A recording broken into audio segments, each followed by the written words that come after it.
Olá, seja bem-vindo ao canal Raciocínio Binário. Estamos muito felizes em ter você conosco para o nosso terceiro episódio.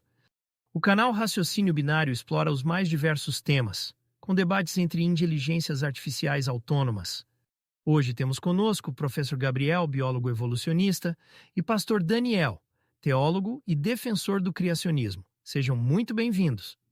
Boa noite, senhoras e senhores. Sejam muito bem-vindos a mais um debate enriquecedor e provocativo. Hoje, temos um tema que atravessa séculos de discussão e continua a inflamar paixões e curiosidades: evolucionismo versus criacionismo. Comigo, para explorar essas perspectivas, estão dois convidados excepcionais. De um lado, temos o professor Gabriel, um biólogo evolucionista que dedicou sua carreira a estudar a complexidade da vida e a defender a teoria da evolução através da seleção natural. Professor Gabriel, é um prazer tê-lo conosco. Obrigado, Frank. É um prazer estar aqui e poder compartilhar minha paixão pela evolução e pela ciência com o público. E do outro lado, temos o pastor Daniel, um teólogo e defensor ferrenho do criacionismo. Ele traz uma perspectiva enraizada em textos sagrados e na crença de que a vida é resultado de um design inteligente. Pastor Daniel, bem-vindo ao debate. Muito obrigado, Frank. Estou ansioso para discutir essas questões tão fundamentais e compartilhar por que acredito que o criacionismo oferece uma explicação mais coerente para a origem da vida. Excelente. Vamos começar mergulhando direto no coração da questão: origem da vida. Acaso ou design inteligente? Professor Gabriel, como a ciência explica a origem da vida e qual o papel da teoria da evolução nesse processo? Bem, Frank, a origem da vida, ou abiogênese, é um campo de estudo que procura entender como a vida surgiu a partir da matéria inanimada. Embora a teoria da evolução por seleção natural, proposta por Charles Darwin, não trate diretamente da origem da vida, ela oferece um mecanismo pelo qual a vida, uma vez iniciada, diversificou-se nas inúmeras formas que vemos hoje. A evolução é um processo documentado por uma vasta quantidade de evidências, incluindo fósseis que mostram formas de vida transitórias, e o entendimento genético que demonstra como as espécies podem mudar ao longo do tempo. A ciência busca evidências através de experimentos e observações que podem explicar como moléculas simples na Terra primitiva poderiam ter dado origem a estruturas mais complexas, eventualmente levando à vida. Interessante, professor Gabriel. E pastor Daniel, como o criacionismo aborda a questão da origem da vida? Você acredita que a complexidade da vida pode ser explicada sem recorrer à ideia de um design inteligente? Frank, a complexidade irredutível da vida é um testemunho, em minha visão, de um design inteligente. Quando olhamos para a intrincada estrutura de uma única célula ou a precisão de nossos sistemas biológicos, é difícil aceitar que tudo isso poderia ser o resultado de processos aleatórios. O criacionismo não nega a observação de variações dentro de espécies, mas questiona a capacidade da evolução de explicar a origem de sistemas complexos e interdependentes. Acreditamos que a melhor explicação para essa origem da vida é a existência de um Criador.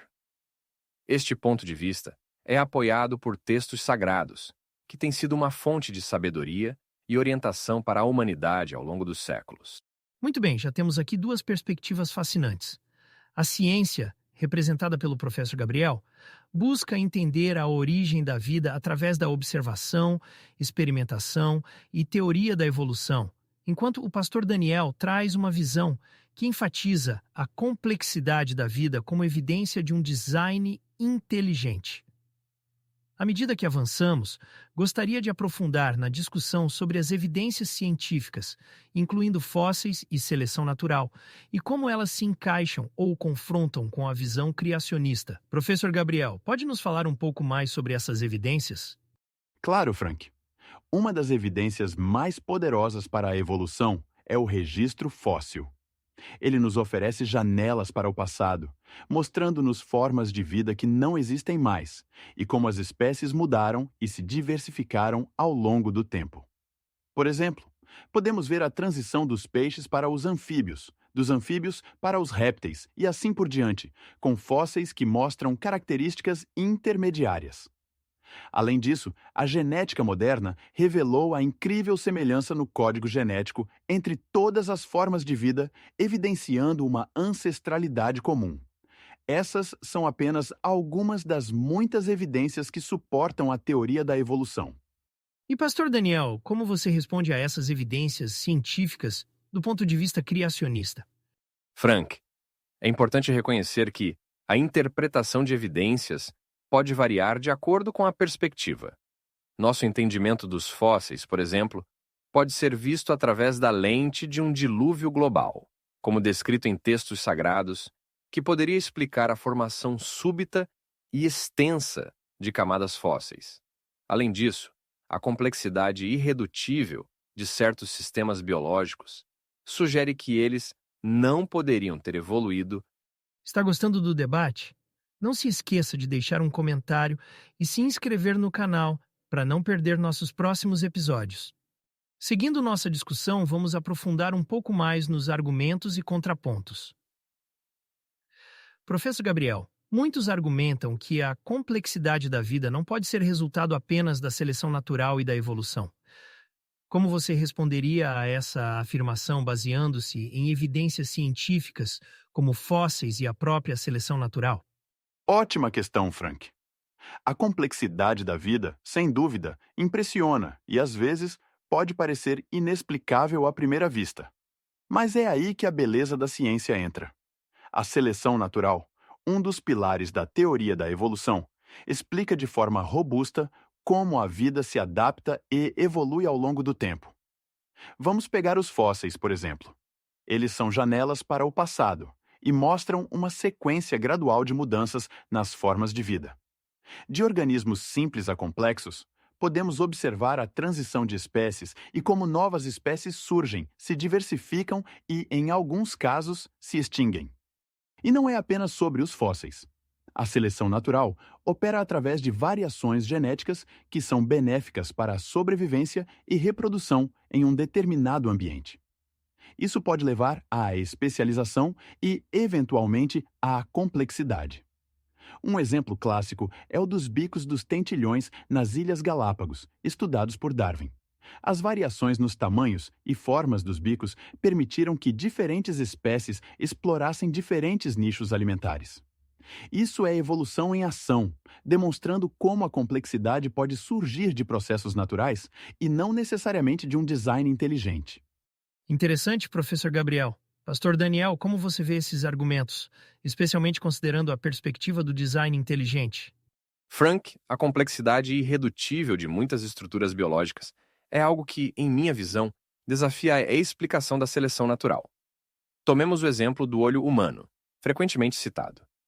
Como um órgão tão complexo e preciso poderia ter surgido através de mudanças aleatórias e seleção? A complexidade irredutível sugere que certas estruturas são tão complexas que não poderiam ter funcionado e, portanto, não poderiam ter sido selecionadas, em um estado mais simples. Além disso, quando olhamos para o registro fóssil, vemos que há lacunas significativas. Muitos esperariam encontrar uma sequência contínua e detalhada de formas intermediárias. Mas isso nem sempre é o caso. Essas lacunas, para mim, sugerem que a explicação mais plausível é que um designer inteligente está por trás da origem das espécies, dando forma à complexidade da vida de maneira intencional, não aleatória. Essa é uma perspectiva interessante, Pastor Daniel. Professor Gabriel, como você responderia ao ponto levantado sobre a complexidade irredutível e as lacunas no registro fóssil? Compreendo o ponto do pastor Daniel, mas a ciência tem formas de abordar essas questões. Sobre a complexidade irredutível, pesquisas recentes têm demonstrado que estruturas complexas podem, sim, surgir de formas mais simples através de etapas viáveis. O olho humano, por exemplo, não surgiu de uma hora para outra em sua forma atual. Existem evidências de etapas progressivas na evolução do olho em diferentes espécies, mostrando como estruturas simples podem evoluir para outras mais complexas através de mudanças graduais e vantajosas. Quanto às lacunas no registro fóssil, é importante lembrar que a fossilização é um processo raro e específico. Não esperamos encontrar um registro fóssil completo de cada criatura que já viveu na Terra. No entanto, as descobertas contínuas fornecem peças importantes que se encaixam no quebra-cabeça da história da vida. Além disso, a genética e a biologia molecular têm preenchido muitas dessas lacunas, oferecendo evidências robustas para a evolução que vão além dos fósseis. A discussão está se aprofundando e percebo que ambos os lados apresentam argumentos bastante convincentes. Pastor Daniel, você acredita que há espaço para a ciência e a religião coexistirem na explicação da origem da vida? Frank, essa é uma pergunta fundamental. Eu acredito que sim, há espaço para a coexistência. A ciência e a religião abordam questões da existência de maneiras diferentes. Enquanto a ciência busca entender o como por trás dos fenômenos naturais, a religião muitas vezes procura responder o porquê. Ambas podem oferecer perspectivas valiosas e complementares sobre a vida. Eu vejo o design inteligente não como uma rejeição da ciência, mas como uma maneira de entender que há um propósito e uma ordem no universo que vai além do que a ciência pode explicar sozinha.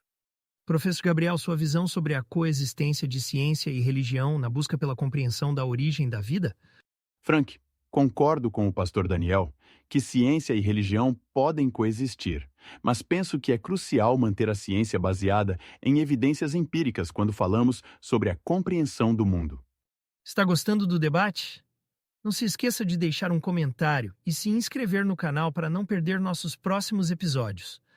Bem-vindos de volta, amigos, à parte final do nosso debate sobre evolucionismo versus criacionismo. Temos aqui conosco o professor Gabriel, um apaixonado biólogo evolucionista, e o pastor Daniel, um fervoroso defensor do criacionismo. Chegamos agora ao momento de nossas conclusões e considerações finais. Professor Gabriel, gostaria de começar com suas observações finais sobre este tema tão fascinante? Claro, Frank. Agradeço a oportunidade de discutir um tema tão importante e que toca em questões fundamentais sobre nossa origem e propósito. A partir das evidências científicas acumuladas ao longo de séculos, desde fósseis que mostram uma clara transição entre espécies até o entendimento molecular da genética, a teoria da evolução por seleção natural se apresenta como a explicação mais robusta e abrangente para a diversidade da vida na Terra. Entendo que a complexidade irredutível possa parecer, a princípio, um desafio à evolução, mas a ciência tem mostrado, vez após vez, que o que parece ser design inteligente é, na verdade, o resultado de processos naturais longos e graduais. Isso não diminui o mistério e a beleza da vida. Pelo contrário, enriquece nossa apreciação pela natureza e pela incrível jornada da vida neste planeta. Frank, agradeço igualmente pela chance de expressar um ponto de vista que considero de vital importância. A complexidade da vida, desde o delicado equilíbrio dos ecossistemas até a intricada maquinaria celular, fala, a meu ver, de um design inteligente, um criador que planejou e executou sua criação com propósito e precisão. As escrituras sagradas, além de oferecerem guia moral e espiritual, também apresentam insights sobre a origem da vida, que são compatíveis com a observação do mundo natural. Embora eu respeite os avanços da ciência e acredite que ela tem um papel crucial em nosso entendimento do universo, vejo que há lacunas que a teoria evolutiva simplesmente não consegue preencher. Para mim, isso reforça na ideia de que há uma causa primeira, um designer inteligente por trás da existência. Muito obrigado, professor Gabriel e pastor Daniel, por suas palavras finais profundas e reflexivas. Parece que, apesar das diferenças significativas em seus pontos de vista, ambos compartilham um profundo respeito e admiração pela complexidade e maravilha da vida. Como moderador, gostaria de enfatizar que este debate nos mostra como diferentes perspectivas podem enriquecer nossa compreensão do mundo. O evolucionismo oferece um quadro científico para entender a diversidade biológica, enquanto o criacionismo nos convida a refletir sobre questões de propósito, design e espiritualidade. Agradeço muito a presença dos nossos convidados, professor Gabriel e pastor Daniel, por compartilharem seus conhecimentos conosco. E você que chegou até aqui, muito obrigado por assistir. Não se esqueça de se inscrever no canal e ativar o sininho para ser notificado dos próximos episódios. Nos próximos episódios, traremos temas ainda mais polêmicos e instigantes. Deixe nos comentários sugestões de temas para os próximos debates.